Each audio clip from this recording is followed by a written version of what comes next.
The courthouse was unusually crowded that morning, the kind of packed room where every cough echoed and every shuffle of a shoe made someone else glance over their shoulder. Word had spread overnight, the congressman's son was appearing in Judge Frank Caprio's courtroom. And not quietly. Rumor said there had been an incident. Something ugly, but nobody knew the details. The bailiff stepped forward, calling the matter of State versus Ryan Dillon. A young man stood, stretching like he'd just woken from a nap. Designer jacket, gold watch, perfect haircut that looked both expensive and careless. He had the practiced smirk of someone who had never been told no in his entire life. Ryan Dillon didn't walk to the defense table, he strutted, glancing at the audience as if expecting applause. When he reached the table, he flicked invisible dust off his sleeve and whispered something smug to his attorney, who didn't look half as confident. Judge Caprio entered with the usual calm dignity, but the room sensed a shift. His gentle eyes that so often radiated warmth now held something steadier, sharper. He glanced at the docket, then at Ryan, the kind of look a father gives a son who has disappointed him deeply. Before the judge could even speak, the bailiff announced the next person called to the stand. Sergeant Luke Ramirez. The room watched as a man, tall, steady, but moving slowly, rose from one of the benches. Luke wore a simple shirt, sleeves rolled to his elbows. His gait was deliberate, careful. Two metal prosthetic legs carried him toward the front of the room, each step tapping softly against the wooden floor. A few people stood instinctively. Others lowered their heads in quiet respect. Except for one person. Ryan snorted, a short, mocking exhale followed by a smirk. Luke didn't look at him. He'd met people like that before. On airports, on sidewalks, at grocery stores, people who stared too long or said too little or said too much. He had learned to live with it. But Judge Caprio heard it. He didn't say anything yet. His eyes simply moved, slowly, intentionally, toward Ryan.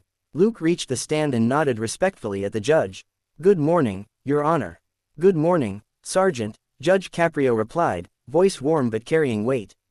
"Please take your time." The judge waited until Luke was settled, then opened the file in front of him. "Sergeant Ramirez, you've been cited for parking in a restricted zone outside the VA hospital."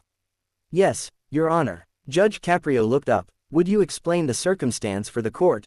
Luke exhaled. "I had an adjustment appointment for my prosthetics. The handicapped spaces were all taken. I parked in the striped access zone because I need room to open my door wide and swing my legs out. A regular spot doesn't give me enough clearance to safely get out." Before the judge could respond, Ryan laughed, louder this time, an exaggerated huff. Judge Caprio's head lifted sharply. "Mr. Dillon," he said quietly, "is something amusing?" Ryan didn't hesitate. "I mean, come on, Judge. You'd think with government benefits, he'd have better gear. Those legs look like they belong in a junkyard. It's like watching a robot with low battery." The courtroom erupted in gasps. An older woman whispered, "My God." One of the veterans in the back stood halfway before being gently pulled down by a friend. Luke remained still, jaw tightening only for a second before he forced himself to relax. Judge Caprio's expression didn't change. That was the frightening part. No anger, just a very controlled, very deep disappointment.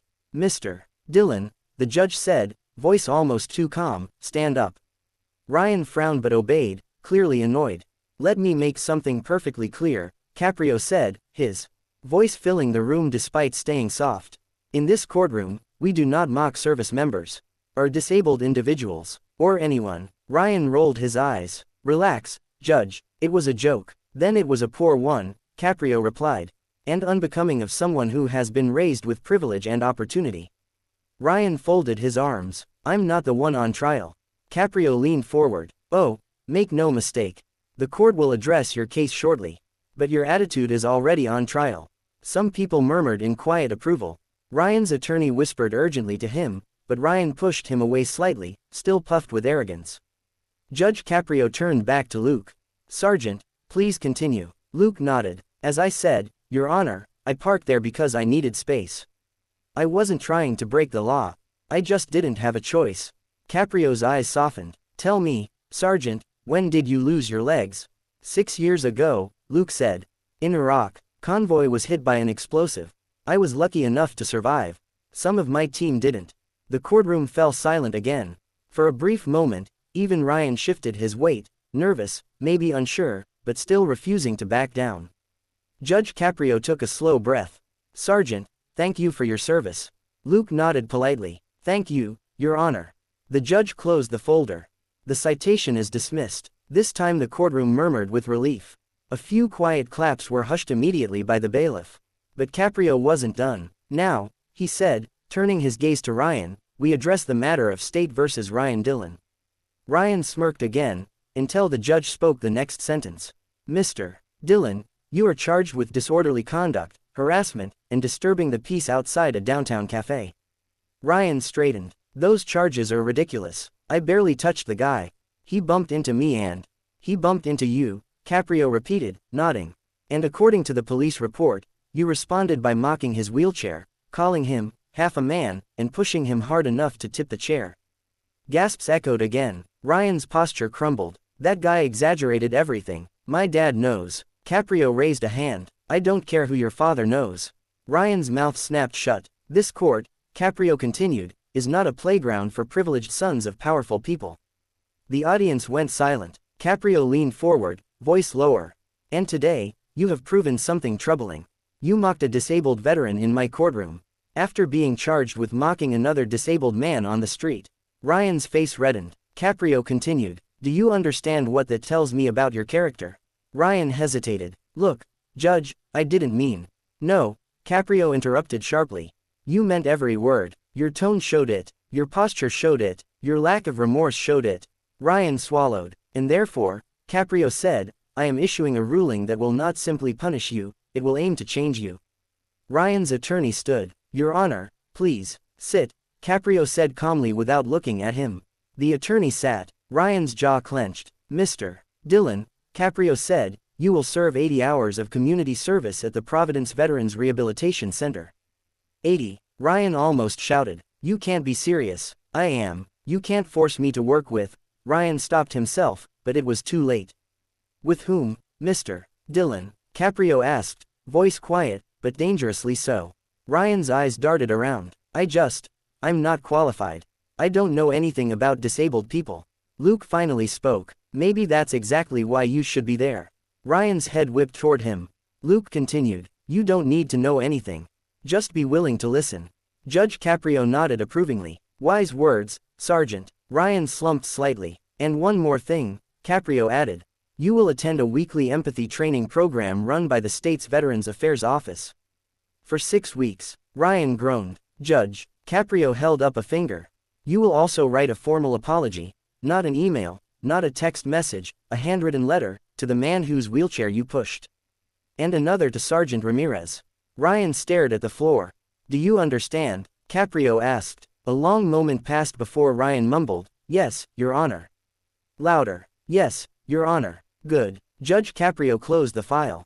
"Mr. Dillon, life has insulated you from the realities others live with every day.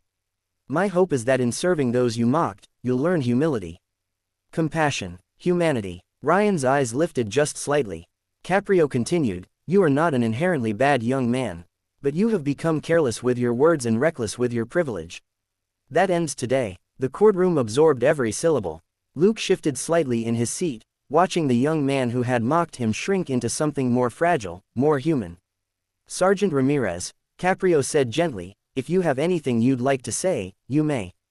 Luke paused. "Your Honor, I don't want revenge. I just want respect. From him. From anyone." Ryan's shoulders tightened. Luke looked directly at him. "You don't have to pity me. You don't have to like me. Just don't diminish what men and women sacrificed. Some of us came home without limbs. Some didn't come home at all. Just remember that." Ryan stared back, unable to hide the shame flushing across his face. Judge Caprio softly tapped his gavel. "Case dismissed." The sharp crack echoed like a lesson written in stone. People began to file out, murmuring about the verdict, about the speech, about justice served in a way they didn't often witness. Ryan didn't leave. He walked, slowly this time, toward Luke. Without swagger, without arrogance. "Sergeant," he said, voice low. "I'm sorry for everything I said. I was an idiot." Luke nodded once. "Show it. Don't say it." Ryan swallowed. "I will." Judge Caprio, stepping off the bench, paused to watch the exchange. For the first time that morning, a faint smile touched his lips. Because sometimes the most powerful thing a courtroom could offer wasn't punishment. It was a chance to become better. And on that morning, in that packed Providence courtroom, a young man began, just barely, to learn how.